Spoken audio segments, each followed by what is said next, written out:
வணக்கம். செல்வகுமாரின் மாலை வானிலை ஆய்வறிக்கை. அதிகாரப்பூர்வ வானிலை அறிக்கைக்கு இந்திய வானிலை ஆராய்ச்சித்துறை அறிக்கையை பார்க்கவும். 2025 டிசம்பர் 12 வெள்ளிக்கிழமை மாலை நிலவர ஆய்வறிக்கை. வானிலை அமைப்பு ஏற்கனவே நாம சொன்னதுதான். 15ஆம் தேதி வரை இந்த நிகழ்வு இலங்கைக்கு அருகிலேயே, இலங்கையை ஒட்டி இலங்கைக்கு தெற்கு புறமாக நிலநடுக்கோட்டு இந்திய பெருங்கடலில் நீடிக்கும். இதன் காரணமாக கோடியக்கரை முனை ராமேஸ்வரம் பகுதியில் மட்டும் மழை இருக்கும். கடலிலே நல்ல மழை பொழிந்து கொண்டிருக்கு. ஆனால் இலங்கையிலையும் ஒரு மிதமான மழை பொழிந்து கொண்டிருக்கு. கோடியக்கரை முனையில் அவ்வப்போ தூறல் மிரட்டல், நாகப்பட்டினம் மாவட்ட கடலோரத்தில் கடும் மிரட்டல் இதான் ஓடிக்கொண்டிருக்கு. ராமேஸ்வரத்திலையும் மிரட்டல் வானிலை, தூறல் வானிலை இதே நீடிக்கிறது. ஒட்டுமொத்த தமிழ்நாடு மட்டுமல்லாமல் தென் மாநிலங்களே கடும் மேகமூட்டம், இருண்டு கிடக்கக்கூடிய மேகமாக வானமாக இருக்கிறது.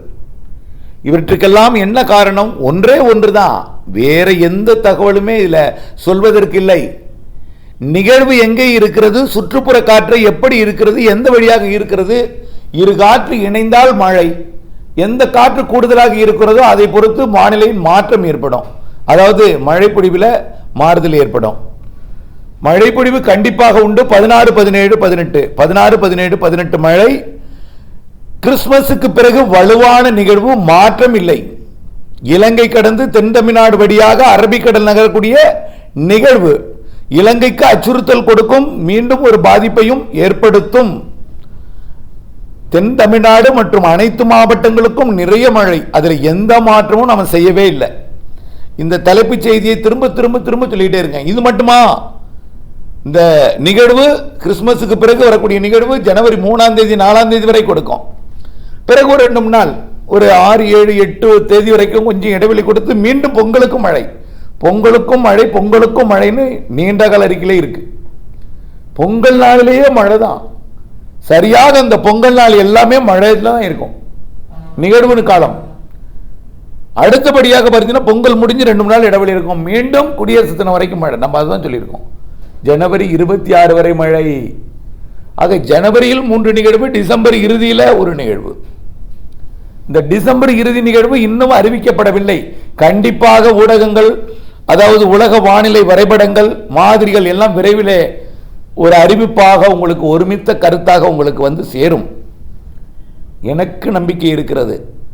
கடல் நீரோட்டம் மற்றும் கடல் வெப்பம், நிலநடுக்கோட்டுக்கு தெற்கே இருக்கக்கூடிய நிகழ்வு ஒரு நிலையில்லாமல் இருக்கிற காரணத்தினாலே தற்பொழுது தொடர்ந்து குளிரை ஈர்த்து கொண்டிருக்கு. நம்ம திரும்ப திரும்ப சொல்றதுதான், நிறைய போட்டு குழப்பங்கள் உங்களுக்கு வந்து சேர்ந்து கொண்டே இருக்கு. இந்த குளிருக்கு காரணம் என்ன? இலங்கைக்கு தெற்கே இருக்கக்கூடிய நிகழ்வு சுற்றுப்புற காற்றை ஈர்க்கிறது, இமயமலை காற்றையும் ஈர்க்கிறது, மியான்மர் பகுதியிலிருந்தும் காற்றை ஈர்க்கிறது, அந்தமான் பகுதியிலிருந்தும் காற்றை ஈர்க்கிறது. ஆனால் அந்தமான் பகுதியிலிருந்து குறைவான காற்றை ஈர்க்கிறது. அந்தமான் பகுதியிலே வரிசை கட்டி நிற்கிறது நிகழ்வு. அது மலேசியாவில் ஒரு நிகழ்வு, மலேசியாவுக்கு அந்த பக்கம் தாய்லாந்து வளைகுடாவில் ஒரு நிகழ்வு, தென் சீனக்கடலில் ஒரு நிகழ்வு, பிலிப்பைன்ஸில் ஒரு நிகழ்வு என்று வரிசையாக நிற்கிறது. இவையெல்லாம் கிழக்கு காற்றை தென் பக்கம் கட்டுப்படுத்தி வைத்திருக்கிறது. நிலநடுக்கோட்டு இந்திய பெருங்கடல் நீராவி காற்றும் வடக்கே வரவில்லை, அங்கே வலுவான நிகழ்வு இருக்கிறது. ஆகவே இதனால நீராவி காற்று கிடைக்க பெறாமல் வட இந்திய குளிரலையை மட்டும் தமிழ்நாட்டின் வழியாக இருக்கிறது. இதனால குளிராக இருக்கு. ஒரு நிகழ்வு இல்லைன்னா இந்த சாரல் இருக்காது, சும்மா மந்தமான ஒரு பனிப்பொழிவோடு போடிடும். ஈர்க்கிறது, காற்று ஈர்க்கிறது. காலையில் சொன்ன அதே தான். எப்படி ஊதப்படுகிறதோ ஒரு டிரையர்ல ஹீட்டான காற்று வர்ற மாதிரி இது ஊதப்படுகிறது. கடலில் இருந்து கிழக்கு காற்று, வடகிழக்கு காற்று மியான்மரில் இருந்தோம், வடக்கு இருந்தோம், சுழன்று ஈர்க்கிற காரணத்தினாலே, சிஸ்டம் சுழல்ற காரணத்தினால வேகமாக ஈர்க்கப்படுகிறது. குளிரை அது எவ்வளவு முடியுமோ சக்தியோட இமயமலை பகுதியிலிருந்து ஈர்க்கிறது. ஆனால் காற்றில் ஓட்டம் இருக்காது. காற்றை ஈர்க்கும் சக்தி, அதாவது அதோட சக்தி இமயமலையிலிருந்து இருக்கக்கூடிய சக்தியை பெற்றிருக்கு. அதனால இமயமலை குளிர் இங்கே வருகிறது. வட இந்திய குளிரெல்லாம் நடுங்கும் குளிராக இருக்கு. தமிழ்நாட்டிலையும் நடுங்கும் குளிர்னா பார்த்துங்க, 18 டிகிரி 20 டிகிரியா இருக்கு. வால்பாறை மற்றும் நீலகிரி எல்லாம் கடும் நடுங்கும் குளிராக இருக்கு. ஆகவே இப்படி இருக்கிற நிலையில் தமிழ்நாட்டில் இந்த வானிலை வரக்கூடிய 15ஆம் தேதி வரை தொடரும். ஆனால் இன்றைக்கு ஒரு சில இடங்களில் தூறல் கொடுத்தது போல நாளைக்கு அதே போல வேதாரண்யம் பகுதியிலையும் ராமேஸ்வரம் பகுதியில் மட்டும் தூறல் நனைக்கும் மழை இருக்கும். அவ்வளவுதான். அப்ப நாளைக்கு 13, 14, 15 விலகிடும். 14, 15 விலகி இந்த குளிர் என்பது கொஞ்சம் குறையும். ஆனால் குளிர் இருக்கும்.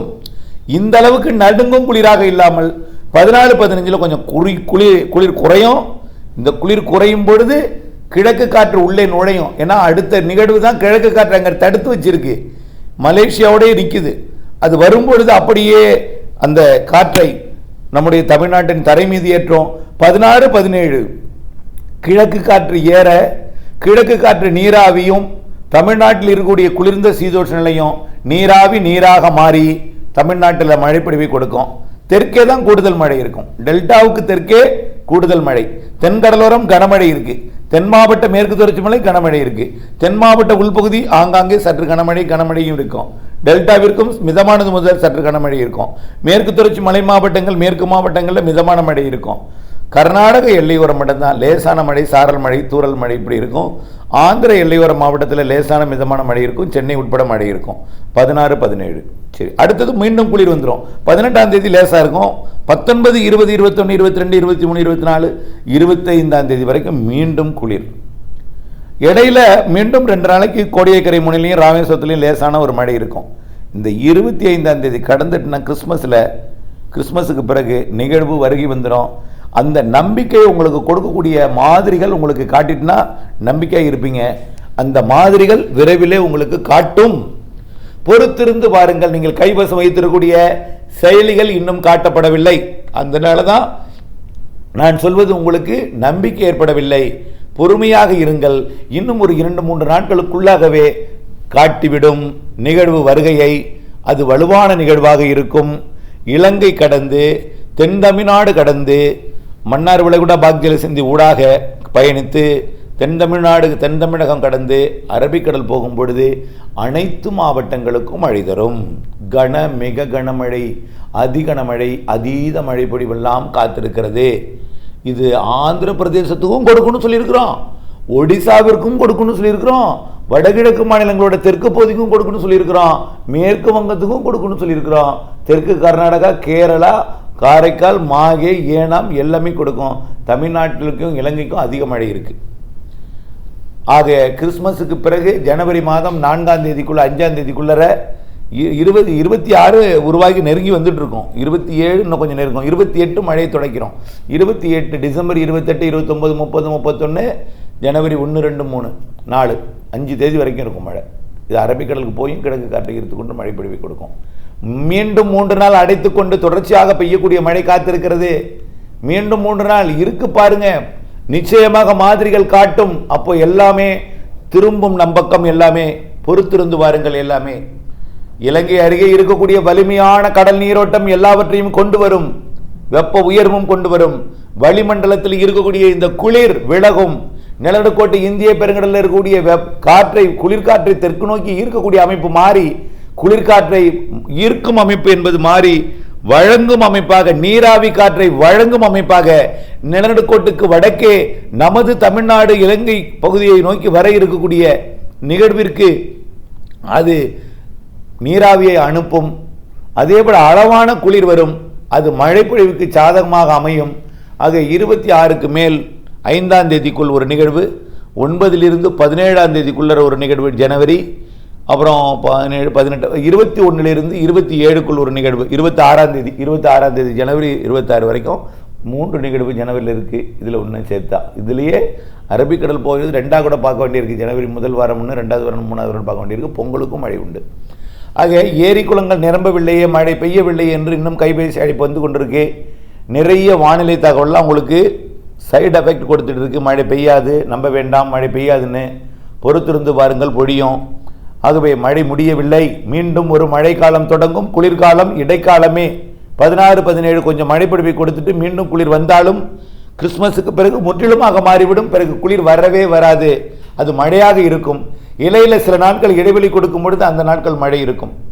மேலும் கூடுதல் தகவல் என்னன்னா, மேற்கத்திய இடையூறு சவுதி அரேபியா அதற்கு முன்பாகவே பல மத்திய தரைக்கடல் நாடுகளுக்கு பாதிப்பை ஏற்படுத்திவிட்டு இத்தாலி வரைக்கும், பிறகு அப்படியே சிரியா, ஜோர்டான், அதே போல சவுதி அரேபியா மற்றும் குவைத் சிட்டி, குவைத் மற்றும் ஈரான், ஈராக், கத்தார், UAE, அதே போல ஓமனு கூட, மஸ்கட்டுக்கு கூட மழைப்பொழி வாய்ப்பு இருக்கிறது.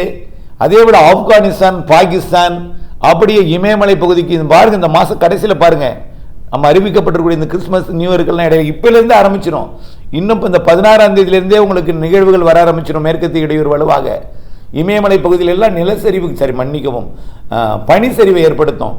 பனிச்சரிவு, மழை பொழிவு ஏற்படுத்தும். டெல்லி எல்லாம் திடீர்னு ஒரு குளிர்கால மழை பொழிவை கொடுக்க போகுது. அப்படியே பீகார், உத்தரப்பிரதேசம்லாம், அப்படியே வடக்கு மேற்கு வங்கத்தோட வடக்கு பகுதி, இமயமலை பகுதி, அந்த பக்கம் பூட்டான் பகுதி, அண்டை மாநிலம், அண்டை நாடாகிய நேபாளம் மற்றும் அப்படியே சீனாவோட திபெத் பகுதி, இதெல்லாம் பாதிக்கும் மழை பொழிவு இருக்கு.